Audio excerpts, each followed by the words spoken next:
prends la parole que pour remercier monsieur le grand chancelier de la Légion d'honneur et de l'Ordre du Mérite de nous faire l'honneur de sa visite. C'est la deuxième en relativement peu de temps, et chaque fois François Jacot en est la cause. Vous vous en souvenez, n'est-ce pas, monsieur le grand chancelier? Pour dire aussi... Je vais prendre comme ça sera plus simple. Bien, merci monsieur le député maire pour vos mots chaleureux de bienvenue. Il va de soi que si les mérites de monsieur Jacot n'avaient pas été immenses, le Conseil de l'Ordre du Mérite n'aurait jamais proposé au président de la République qu'il soit fait commandeur. Alors quand on voit la foule immense qui est ici et la qualité des personnalités, hautes personnalités qui se sont déplacées pour cette cérémonie, monsieur le préfet du département qui vient représenter l'État, madame la sous-préfète, madame le sénateur, pardon, je crois qu'il y a un autre député, non? Non. Le député maire, mais c'est déjà fait. Toutes ces personnalités, j'aperçois le président de la Société des membres de la Légion d'honneur et tout un tas de hautes personnalités, ça veut dire à quel point monsieur le président de la locale, de la section départementale de l'Association nationale de l'Ordre du Mérite national, devant son nouveau président, encore que c'est toujours compliqué au Mérite. Mais enfin, les choses finiront bien par se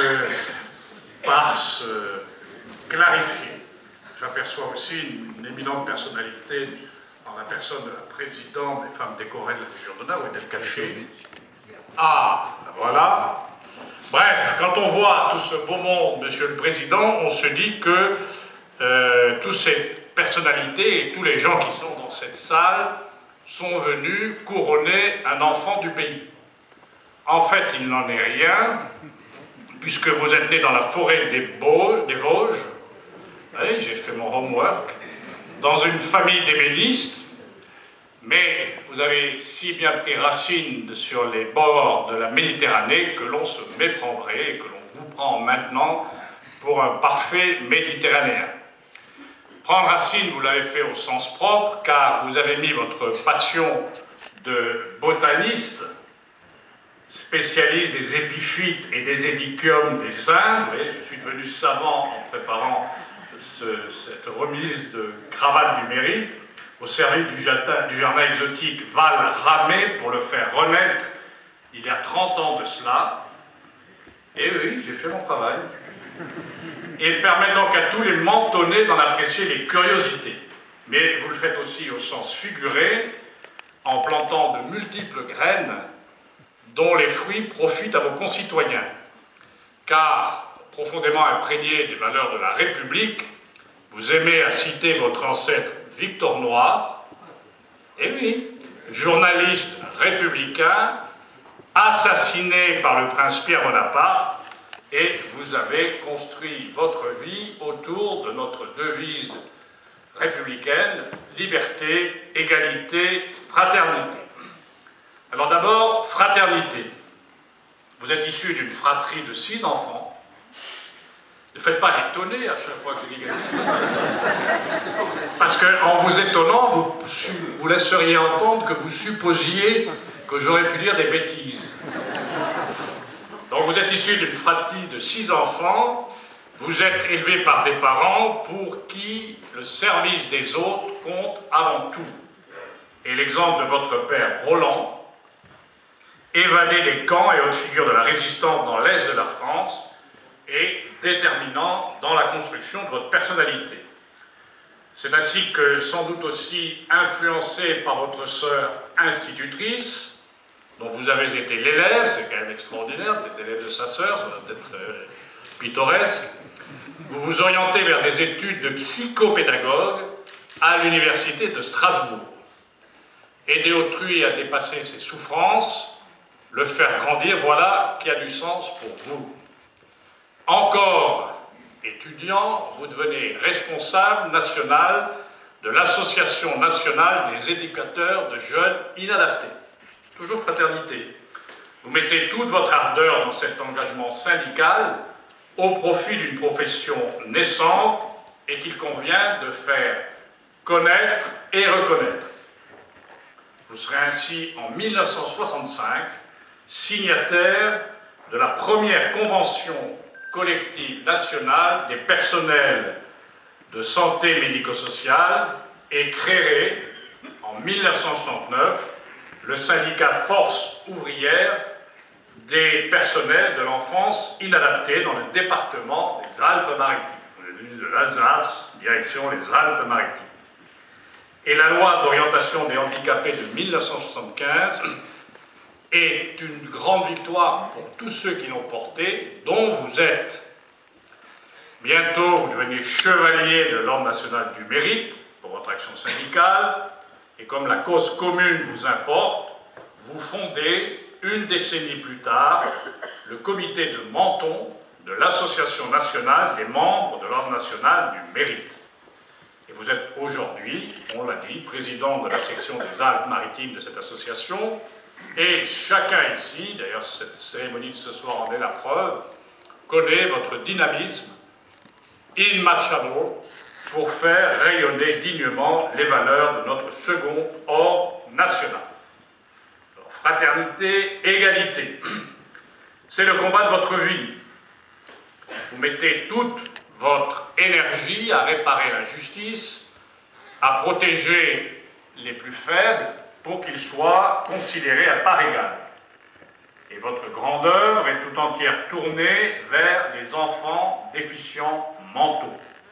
Pour eux, vous combattrez les idées reçues, ferez preuve d'interventions multiples, sans que ni l'espoir ni l'ardeur ne vous fassent jamais défaut. C'est un regard d'enfant trisomique qui a révélé votre vocation pour un métier qui ne disait pas encore son nom, celui d'éducateur, et que peu de structures accueillaient. Vous débutez votre carrière dans le premier institut spécialisé, celui de Claire Martin à Vendeuvre-les-Nancy, avant de rejoindre pour raison familiale Menton, avec votre épouse Roselyne, que monsieur le maire a salué tout à l'heure, avec votre fille Stéphanie, et d'entrer à l'Institut Barrican-Alphand. Vous y serez d'abord éducateur, puis chef des services éducatifs, et enfin directeur adjoint pendant 15 ans, tout en dispensant des cours de santé mentale auprès des infirmières et d'éducateurs de différentes écoles de la région, au contact de ces enfants qui reçoivent dans votre institut soins et enseignements. Vous allez développer une méthode d'éducation par le sport. Vous travaillez main dans la main avec la Fondation Kennedy en avant sur cette pédagogie et à l'initiative du Special Olympics International qui sera repris par le CIO et intégré aux Jeux para-olympiques. Et vous êtes d'une certaine façon un des pères des Jeux para-olympiques. C'est donc ainsi que vous devez tout naturellement membre fondateur du Special Olympics de France, de Monaco et d'Europe, et entraîneur de l'équipe de France ski et patinage lors de 6 Olympiades. Madame est une de vos... Bravo. Et que vous fondez l'association Côte d'Azur Sport Adapté et le centre d'activité de sport adapté John Kennedy à Hanau, je suppose près d'ici. Les Alpes de Haute-Provence, dans l'air pur. Car vous allez être convaincus, le sport valorise les enfants déficients mentaux, les révèle à eux-mêmes et change le regard que leur entourage porte sur eux.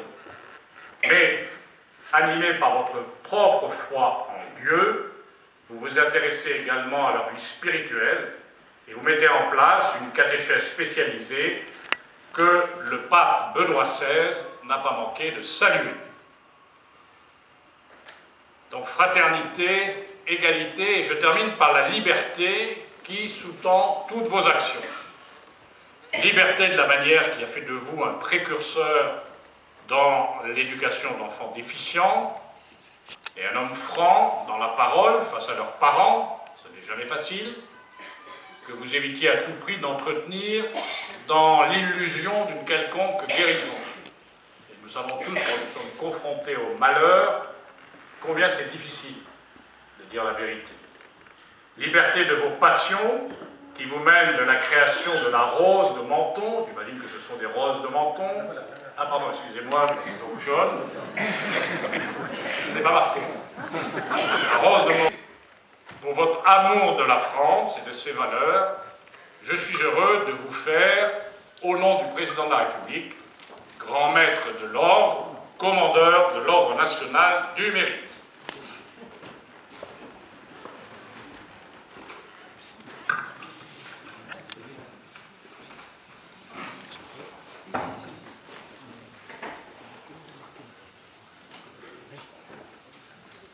François Jacot, au nom du Président de la République et en vertu des pouvoirs qui nous sont conférés, nous vous faisons commandeur de l'Ordre national du mérite.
Monsieur le grand chancelier, avant de vous répondre selon l'usage, permettez-moi de saluer les personnalités qui nous ont fait, à vous surtout, l'honneur de votre présence, de leur présence. Je vais d'abord saluer Monsieur Adolphe Colrat, préfet des Alpes-Maritimes, accompagné de son directeur de cabinet, Monsieur le sous-préfet François-Xavier Loche, ainsi que Madame Véronique Laurent Albeza, notre sous-préfète, puisqu'elle est dans son arrondissement, monsieur le préfet. Je voudrais bien sûr saluer monsieur Jean-Claude Guibal, député maire, madame Colette Giudicelli, sénateur des Alpes-Maritimes, représentant Éric Ciotti, qui devait être parmi nous, mais a eu la gentillesse de me téléphoner pour me dire que pour un problème d'avion et le Conseil national des Républicains, il ne pouvait pas être parmi nous. Je voudrais surtout saluer également, compte tenu des relations, et monsieur le grand chancelier en a parlé tout à l'heure, des relations particulières que nous avions avec la principauté de Monaco, de saluer son Excellence Henri Fissor. Voilà, vous vous cachez, votre Excellence. Alors, votre Excellence Henri Fissor, ambassadeur de Monaco, chargé de mission auprès du ministre d'État de la Principauté. Je voudrais saluer un ami, d'abord un ami, Pierre Lafitte, sénateur honoraire des Alpes-Maritimes, créateur de la célèbre technopole de Sophia Antipolis, mondialement connue. Pierre, je suis vraiment très heureux ce soir que tu sois parmi nous. Je n'oublierai jamais que tu m'avais remis les insignes d'officier de l'Ordre national du mérite. Je voudrais également saluer le colonel Jean-Pierre Bedu, délégué militaire des Alpes-Maritimes, le colonel Grégory Dino, commandant le groupement de gendarmerie des Alpes-Maritimes, accompagné du capitaine Céline Momi. Elle doit se cacher dans la salle. Le capitaine, ah, tout là-bas. Venez par nous, capitaine, ne vous cachez pas, venez, venez. Ensuite, je voudrais saluer M. Patrick Césari. Il est ici? Il n'est pas arrivé? Ah, il est représenté, très bien. Je voudrais également saluer M. Olivier Robot, représentant Christian Estrosi, député, maire de Nice, président de la région PACA, président de la métropole Nice-Côte d'Azur. J'ai rien oublié, M. Robot? Bien. Je voudrais également saluer M. Philippe Rossini, qui est là, conseiller départemental chargé de mission auprès du président Ciotti. Je voudrais également saluer, mais je ne la vois pas à la tribune, elle a dû se cacher, Madame la comtesse Liana Marabini Martac de Bragadir. Où est-elle,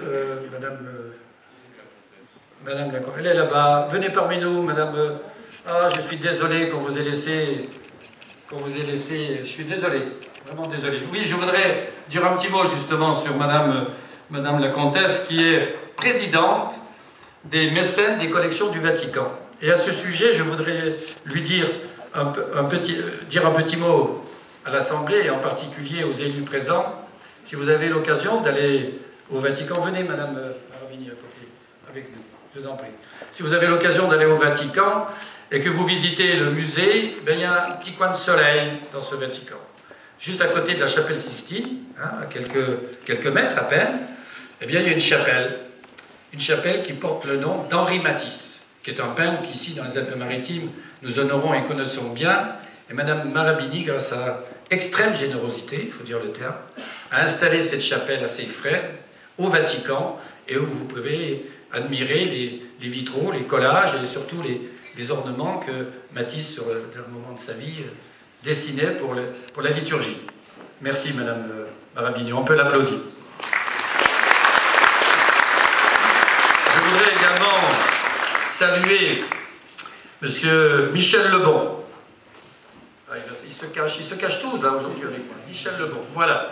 Michel Lebon, qui est le président national de l'Association nationale des membres de l'Ordre national du mérite depuis le 28 janvier.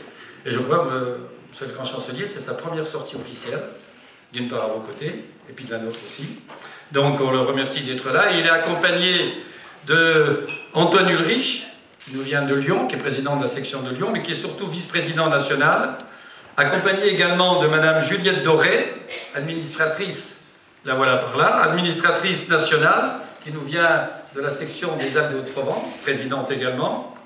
Je voudrais saluer également Jacques Palassin, il est par là, Jacques Palassin, qui est administrateur national. Vous voyez qu'on a du monde, de là. Monsieur le chancelier qui est venu de l'Ordre national du mérite, qui est donc de Perpignan et qui est président de la section de Perpignan. Je voudrais saluer, alors là vous venez de plus loin, mon colonel, le colonel Daniel Gachet, qui est président de la délégation belge de l'ANM-ONM, et bien sûr Madame Michel Mauduit, de la section ONM de Monaco, conseiller consulaire auprès de l'ambassade de France à Monaco. Je voudrais saluer Monsieur le Polozek, Frédéric, commissaire principal de police de Menton. Et puis nous avons aujourd'hui des grands dignitaires, ce qui est très rare, de les avoir ensemble auprès de Monsieur le Grand Chancelier.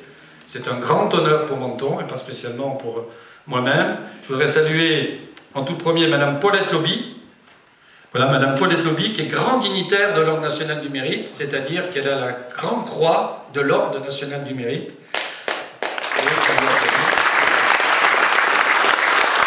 Et donc je voudrais signaler qu'elle est présidente fondatrice de l'Union des femmes décorées de la Légion d'honneur. Je voudrais également saluer le général André Ravier, ancien contrôleur général des armées, grand officier de la Légion d'honneur, devenu montonais depuis peu de temps. Je voudrais également saluer le général Jean-Luc Janin. Il est présent. Également dignitaire de l'Ordre national du mérite, grand officier de l'ONM et commandeur de la Légion d'honneur. Je voudrais bien sûr saluer tous les maires de la CAF qui sont ici présents. Je crois qu'il y a M. Raphaël, il y a M. Isnard, enfin, je voudrais les saluer les uns les autres. Je voudrais également saluer les officiers généraux ici présents, c'est-à-dire le général Michel Chou et le général Grosjean. Bien évidemment, l'ami Jacques Matera. Monsieur le chancelier sait à quel point dans ce département l'union entre l'Ordre national du mérite et de la Légion d'honneur est importante, où nous faisons quasiment beaucoup de choses en commun, et je crois que ce département, Monsieur le Grand Chancelier, sur ce plan-là est un exemple.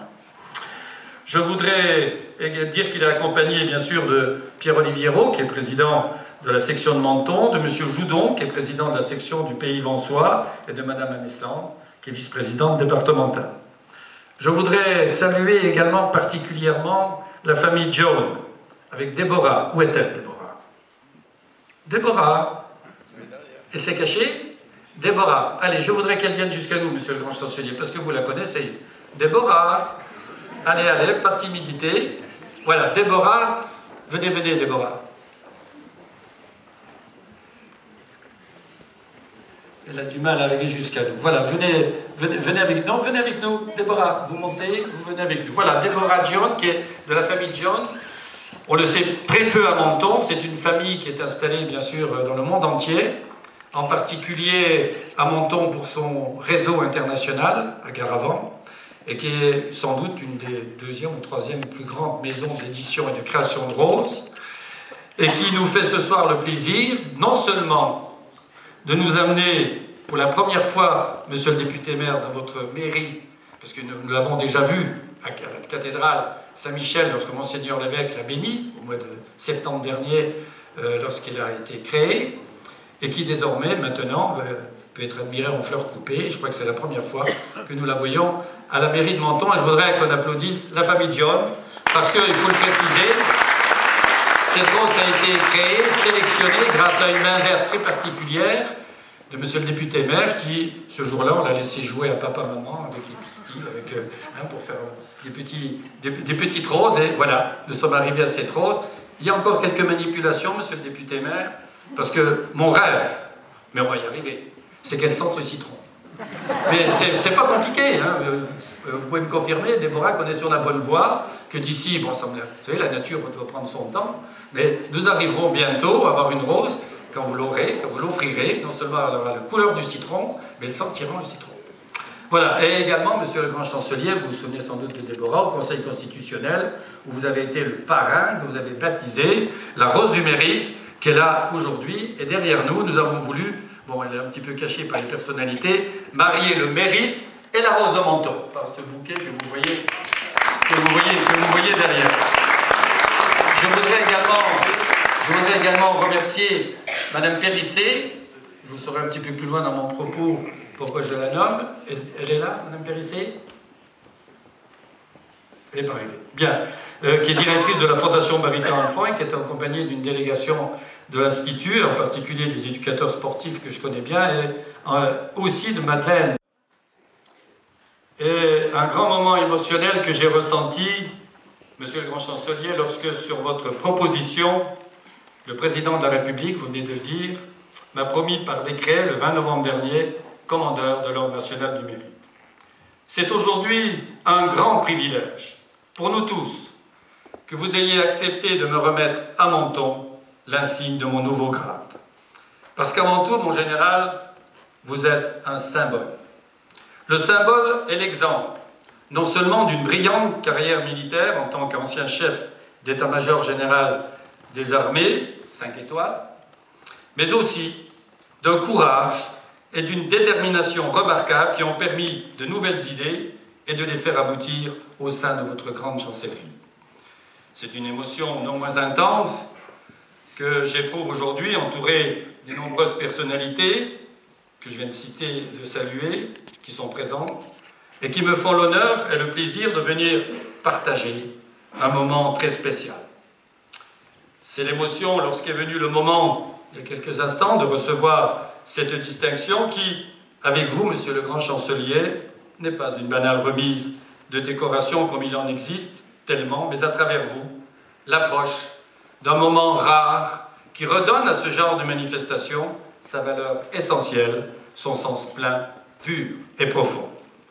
Quel plaisir de célébrer cet honneur auprès de ma fille Stéphanie, dans ce lieu d'accueil par excellence, qui est le salon d'honneur de l'Hôtel de Ville de Menton. C'est pourquoi je tiens, cher compagnon Jean-Claude, cher ami et député maire, vous exprimer mes plus vifs remerciements pour nous accueillir dans votre mairie. Trouvez donc à travers ce propos l'expression de ma plus profonde gratitude. Quelle joie également de me retrouver entouré de mes compagnons, des membres de ma famille, de mes amis et collègues. Cela va me donner l'occasion, très brièvement, j'ai promis à l'aide de camp, de monsieur le grand chancelier, je vais essayer, hein. Je ne promets rien. Alors, je viens de promettre. Voilà, on va voir la suite. Donc, très brièvement, de pouvoir exprimer et évoquer à travers mon modeste exemple la notion d'engagement qui a été le fil conducteur de ma vie et que vous venez de nous dire, monsieur le grand chancelier. Ma première pensée ira envers ceux qui ne sont plus, mes grands-parents, mon père, héros, vous l'avez dit, de la résistance en Lorraine, ma maman, notre fils Thierry. Chers amis, chacun imagine à cet instant ce que Stéphanie et moi-même ressentons. Croyez bien que ma tendre épouse Rosie nous manque à cet instant terriblement. En communion avec elle, à présent, j'ai quelques remerciements aux fondateurs à adresser. Je tiens à vous remercier, Monsieur le Grand Chancelier, Monsieur le député maire, pour les propos que vous avez bien voulu tenir à son intention il y a quelques instants. Oui, mon général, vous m'avez fait le plus grand honneur qui puisse être en acceptant d'être le parrain de ma prestigieuse promotion au grade de commandeur de l'Ordre national du mérite au titre de votre chancellerie sur votre quota personnel, ce qui lui donne un éclat et une importance à mes yeux et à vous tous, je l'espère, plus important. Et d'avoir, il y a quelques instants, rappelé, à travers des propos bien élogieux, une partie de ma carrière et de ma vie. En ce jour d'exception, vous m'avez gratifié d'un discours chaleureux dont chaque phrase a fait surgir dans mon esprit un visage aimé, une image enfouie en retraçant mon parcours. Certains concluent souvent que j'ai déjà vécu plusieurs vies en une, et vous avez quelque peu mis à mal ma modestie. Formule, certes, soyons francs, souvent employée et galvaudée, car il serait hypocrite de ma part de penser que, comme tout homme, moi aussi, je puisse parfois avoir mes faiblesses, nous ne sommes insensibles ni aux compliments, ni à une forme de reconnaissance. Permettez-moi d'appuyer particulièrement ces remerciements, car votre personne, votre personnalité, mon général, sera évidemment à tout jamais gravée, liée à cet événement et donc à mon histoire personnelle. À travers vos propos, vous avez rappelé quelques, je vais dire une expression militaire, faits d'armes de ma carrière professionnelle et associative. Cette citation d'André Malraux me vient alors à l'esprit. L'avenir. L'avenir est un présent que nous fait le passé. Avait-il raison? Oui, le passé est garant de l'avenir.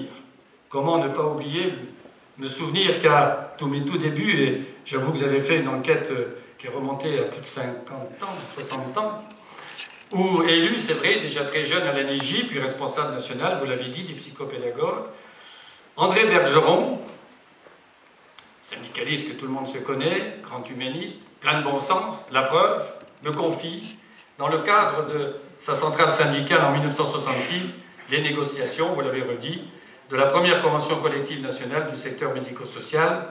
Ça a été un peu plus facile parce que ces négociations-là se faisaient avec Jean-Marcel Jeannet, qui était un franc-comtois de Haute-Saône, du même canton que ma belle famille et mon épouse, et un matin où les discussions étaient un peu serrées, pour les gens de Franche-Comté, ils vont sans doute rire, je suis venu avec une cancoyote. Et je lui ai fait goûter la cancoyote, et ça a passé tout seul, mes négociations également. Voilà, tout a glissé avec la cancoyote. Plus tard, je me souviens, et vous l'avez rappelé, c'est un moment important de ma vie, de mon engagement à la demande de Francis Palmero dans les années 70, auprès du sénateur Victor Robini, qui était docteur, qui était sénateur des Alpes-Maritimes, on s'en souvient, on le connaît tous bien, et qui, donc j'ai travaillé auprès de lui lors de l'élaboration de la loi d'orientation des handicapés de 75. Monsieur le Grand Chancelier a raison de le dire, ça a été une des plus belles lois françaises de ces 50 dernières années sur le plan social, qui a rayonné dans le monde entier, ou même aux États-Unis, où nous nous rendions avec Madeleine d'Angremont, où nous regardions les yeux écarquillés, en pensant qu'en France, les enfants déficients mentaux étaient pris en charge par l'État, ce qui était une nouveauté dans le monde entier. Donc, j'ai travaillé avec ce sénateur, où j'ai été, très modestement, vous en doutez, avec bien d'autres, la petite plume. C'est donc Victor Robini qui m'a remis en 1981, c'est vrai, ma première décoration de chevalier au titre de l'Ordre national du mérite. Et puis vous avez parlé de mes passions, je crois qu'effectivement la plus belle, vous l'avez ressenti, mon général, vous l'avez bien intégré, j'allais presque dire un mot savant, proprioceptivé, car c'est vrai, c'est une passion pour moi que j'ai déployée de toutes mes forces, de toute mon énergie durant des années, pour défendre et promouvoir l'éducation par le sport des déficients, avec une équipe engagée, au cœur de la prise en charge de cette catégorie d'enfants et de jeunes que les tourments de la vie n'ont pas épargnés. 1967, je reviens un peu en arrière, ce fut donc la date de mon arrivée depuis ma Lorraine natale à Menton, avec mon épouse, infirmière, dans le même établissement que moi, et ma fille Stéphanie, encore tout jeune bébé. Pour retrouver, quittant ma ligne bleue des Vosges, pour retrouver celle de la Méditerranée, couleur qui ne nous a guère dépaysés, ensemble avec Rosie, nous sommes restés à la fondation départementale, elle, 36 ans, et moi 41 ans jusqu'à nos retraites respectives. Que de chemin parcouru, aux côtés d'inoubliables compagnons et amis. D'abord, avec le regretté sénateur Francis Palmero, qui fut, je le rappelle, en sa qualité de président, non, en sa qualité de conseiller général du canton de Menton, président du conseil d'administration de Barrican-Alphand de 1958 à 1985, près de 27 ans. Ce même Francis Palmero, et je parle devant Pierre Lafitte, qui l'a bien connu, homme visionnaire qu'il a toujours été à tous les niveaux, en créant avec Pierre Sophia Antipolis, auquel personne ne croyait, idée utopique. Et regardez ce qu'est devenu Sophia Antipolis. Francis Palmero avait vu poindre dans les années 65-66, il était alors député à l'époque, président du Conseil général, avait vu poindre ce besoin nouveau de la prise en charge des enfants déficients mentaux, et il a eu cette idée de transformer Barrican-Alphand, qui était à l'époque un centre héliomarin, en institut médico-pédagogique, ce qu'il est resté. À son décès, ce fut Jean Péregrini. J'aurais bien voulu que Jean soit parmi nous ce soir. Ce fut un très bon président de conseil d'administration, un homme au grand cœur. Il était quelque part un petit peu, quand il venait nous voir, Madeleine de s'en souvenir, le papy des enfants. Voilà. Et c'est lui qui, en 1985-86, sur une idée qu'avait déjà lancée Francis Palmero et Victor Robinet en leur décès la même année d'ailleurs, avait lancé l'idée donc de transformer l'établissement, qui était en gestion semi-privée avec la sauvegarde, en établissement public départemental. Et Madeleine s'en souvient, j'étais donc aux manettes de l'établissement à ce moment-là, au départ de Madame Grouzel, et c'est avec l'État, Madame de Blainville, qui était à l'époque directrice de la DAS, et M. Antoine Guibaudot, directeur de la DAMS, des actions médicales et sociales. Merci.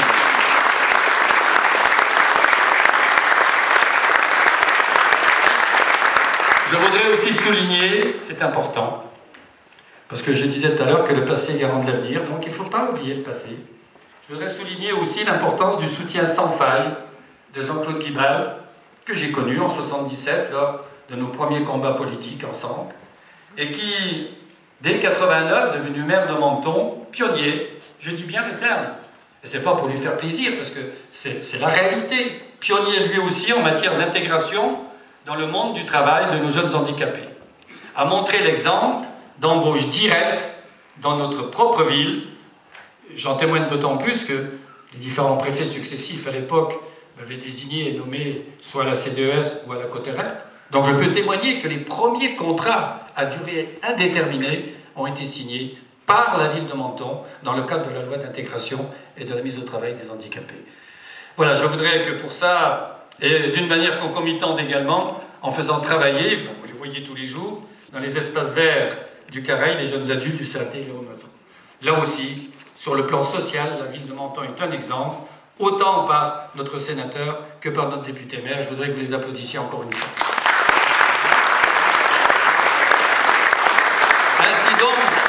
Ainsi donc, monsieur le grand chancelier, mes chers amis, chers compagnons, j'ai pris 3 exemples que monsieur le grand chancelier a cités, donc je me suis fait plaisir en les reprenant. J'ai, en me remémorant ma carrière, l'impression d'avoir eu beaucoup de chance. En particulier, celle de vous avoir, les uns et les autres, il suffit de vous regarder, je vois beaucoup de visages connus, depuis des années à mes côtés. Et surtout, vous l'avez dit, ma regrettée épouse bien-aimée Rosie, qui est là, au-dessus de nous, nous regarde.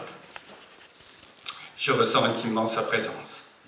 Comme le fait d'avoir pu ainsi développer avec elle, grâce à vous, mes multiples passions dans l'envahissement que cela peut produire au quotidien chez moi. Certains disent, combien de fois Roselyne me le disait, que je mouline. Ce n'est pas faux, je mouline du cerveau, je n'ai pas de mal à avoir des idées, j'essaie juste, nuance importante, de ne pas brasser l'air. Mes remerciements vont également à certains, j'en vois quelques yeux qui vont acquiescer sans doute, pour me supporter depuis plus de 50 ans en Menton et plus de 23 ans pour quelques autres dans ma prime enfance et adolescence. Mais attention, le verbe supporter ayant plusieurs sens, je précise que je ne l'utilise pas dans le sens résister sans être endommagé, ni dans le sens tolérer les manières même si l'on en souffre, encore moins résister à une épreuve. Ainsi, quand je dis me supporter, je veux bien entendu dire me soutenir, mais personne n'avait imaginé autre chose venant de moi, évidemment. Les mérites que vous avez évoqués, monsieur le grand chancelier, monsieur le député maire, au début de son allocution, sont donc le fruit, oui, sont le fruit de ces expériences et de ces rencontres exceptionnelles qui ont jalosé ma vie, tant dans mon milieu socio-professionnel. Je vais être très bref, mais enfin il m'arrive quand même quelques noms en tête. Tout d'abord, le Conseil général m'avait envoyé auprès du professeur Lafont, à l'INSERM de Montpellier, Madeleine s'en souvient sans doute, dans son unité 70, et il a parrainé mon mémoire qui s'appelait le Savoir, système audio-visuel d'observation et d'investigation rétrospective. Il y a 50 ans, à Barricamp, nous avions une installation unique en Europe d'observation des enfants dans leur milieu même, d'évolution, où on pouvait les observer, non pas pour les espionner, vous en doutez bien, mais pour percevoir chez eux. Certains disaient qu'on trahissait leur âme, mais je crois que c'était un peu exagéré, parce qu'on avait mis des garde-fous, vous en doutez. Et donc on a eu cette expérience extraordinaire. Puis j'ai eu surtout le bonheur, il n'y a pas d'autre terme, de travailler quelque temps avec les professeurs Lejeune et Turpin, qui ont découvert la trisomie 21, et chacun sait que tout l'investissement que j'ai mis à travailler dans la prise en charge de la trisomie et de leur mise au travail. C'était une des grandes œuvres de ma vie. Puis bien sûr, tous ces contacts qu'on a eus, là Madeleine va sans doute en parler plus longuement de moi, mais elle ne va pas prendre la parole sans doute, mais dans le milieu sportif, avec d'abord Alain Prost, qui, dès le début, lorsque nous avons pris l'initiative de créer le CASA, le Côte d'Azur Sport Adapté, dont j'ai été l'initiateur et le premier président, eh bien, il nous a aidés. Il nous a donné un chèque, très discrètement, à Monaco, le soir d'un Grand Prix. Ben, ce chèque du Grand Prix qu'il avait touché, sans faire de publicité, c'est pour ça que là, on voit les grands bonhommes, eh bien, il l'a remis au CASA. Et avec cet argent, on a pu, grâce à l'association des crèches et orphelinats de Menton, qui possédait un établissement à Notes, dans les Alpes de Haute-Provence, ouvrir le premier centre français, si ce n'est européen. 38 heures après, j'étais à Clermatin avant de Nancy, monsieur le préfet. Voilà ce qui peut déclarer une vocation. Et puis en second, 45 ans après, monsieur le grand chancelier en a fait allusion, une audience privée avec sa sainteté Benoît XVI, le 10 janvier 2007 au Vatican, afin d'évoquer en compagnie de mon épouse, avec le pape, de cette expérience forte et riche de la mise en place, vous l'avez dit, monsieur le grand chancelier, d'une catéchèse spécialisée pour les enfants déficients et autistes dont nous avions la charge. Je n'avais pas prévu d'en parler, mais le père Bernardi était là. Oui. Il est là. Le père Bernardi. Bernardi, venez, père. Voilà, tout à fait. Voilà, je voudrais en dire simplement un petit mot, père. C'est que quand nous avons démarré cette expérience d'une catéchèse spécialisée, qui n'était pas reconnue à l'époque par l'Église, père, nous avions à Menton un curé archiprêtre, tout en étant très traditionnaliste, était moderne. En ouvrant une petite lucarne du ciel pour que Rosie nous regarde, mon œuvre vraiment me fait profondément plaisir, me touche. Quand on a souvent du mal dans la vie à organiser un dîner à 4, incroyable, d'avoir réussi à rassembler en une soirée autant de personnalités éminentes autour de monsieur le grand chancelier et moi-même, autant d'amis, de collègues, de compagnons de l'Ordre national du mérite. Pour cela, merci Yves, et merci à toi Luc. Je sais le travail énorme que vous avez fait pour la réussite de ces 2 journées. Cela prouve par votre présence, mon général, monsieur le préfet, mesdames et messieurs les parlementaires présents, ainsi que mesdames et messieurs les dignitaires des ordres nationaux, je veux citer madame Paulette Lobby, les généraux Jean-Luc Janin et André Ravier, présents aux côtés du général d'armée Jean-Louis Georgelin, grand dignitaire des ordres nationaux, que les symboles de la République ont du sens malgré tout ce qu'on en dit parfois.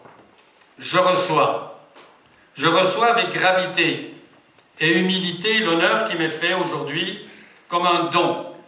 Oui, un don de cette République à laquelle j'essaierai toujours, à ma mesure, de rendre un peu de ce qu'elle m'a donné. Chacun le sait, la vie d'un homme ne se divise pas. J'ose le dire, ce n'est pas moi seul, et vous l'avez compris dans mes propos, qui reçoit cette distinction, mais avec moi, toutes celles et tous ceux qui m'ont permis d'être l'homme que je suis. Mes remerciements s'adressent encore et encore à vous, très chers compagnons de l'Ordre national du mérite, qui m'avez fait l'honneur d'être président du comité de Menton en 1983, déjà plus de 30 ans, et d'être devenu désormais votre président départemental depuis 2013. Après une pensée à ceux qui n'ont pu venir ou qui ne sont plus là, comment ne pas terminer par ma Rosie, si présente durant 52 ans dans mon cœur, en cette veille de la Saint-Valentin, que je ne pourrai jamais plus lui fêter. Je veux conclure en vous exprimant du fond de mon cœur, oui, en vous le disant tout simplement, dans cette période trouble et compliquée que nous traversons, disons-nous-le plus souvent, je vous aime toutes et tous. Merci, vive la République et vive ma France!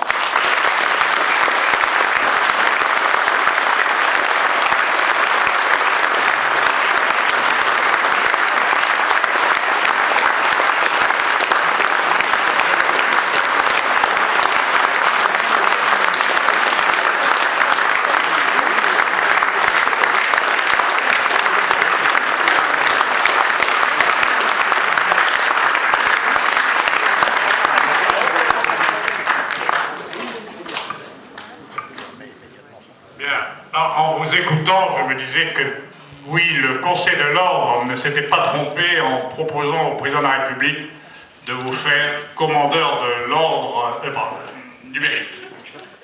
Mais j'aurais dû ajouter dans mon discours que vous êtes un orateur hors pair, car vous avez réussi dans votre discours que vous osez qualifier de bref, une performance exceptionnelle, car l'attention a été soutenue jusqu'au bout. Vous êtes vraiment d'une éloquence exceptionnelle. Donc voici votre diplôme du mérite que vous allez pouvoir encadrer au-dessus de votre livre.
Thank